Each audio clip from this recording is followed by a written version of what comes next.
নোয়াখালীতে এবছর সবজির ফলন ভালো হয়েছে, কিন্তু এনজিও ও দাদন ব্যবসায়ীদের চড়া সুদের কারণে কৃষকরা লাভবান হচ্ছে কম। নোয়াখালী সংবাদদাতা সাইফুল্লাহ কামরুলের পাঠানো ছবিতে আমাদের ডেস্ক রিপোর্ট। বাজারে সবজির দাম চড়া, কিন্তু সেই দাম লাভবান করছে না কৃষককে। দাদন ব্যবসায়ী ও ব্যাপারীরা যেই দামে সবজি কিনে নেয় তার থেকে ২-৩ গুণ বেশি দামে সেই সবজি কেনে ক্রেতারা। ফলে ক্ষতিগ্রস্ত হচ্ছে ক্রেতা ও কৃষক দুই পক্ষই।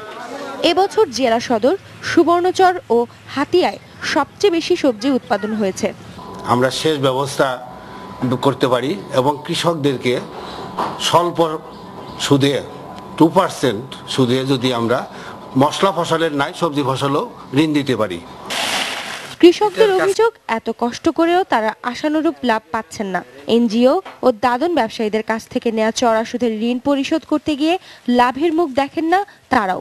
এছাড়াও শ্রমিক, সার, কীটনাশকের দাম বেড়ে যাওয়ায় বেড়ে গেছে উৎপাদন খরচ। ফলে ব্যাপারীরা যে টাকা দিচ্ছে তাতে লাভের চেয়ে লোকসানি হচ্ছে বেশি।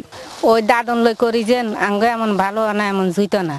আমরা হাইয়ের কত 1 টিয়া 1.5 টিয়া, তো 1 টিয়া 1.5 টিয়া আইলে আমরা যার কথা কাটাইয়ে রেতাকে চলি যার আঙ্গ গাইডার থান না। আমরা 10,000 টাকা নিম্নে 60,000 টাকা আমাদের থেকে নিতেছে, আমরা সরকারি কোনো ইন্টারেস্ট পাইতেছি না।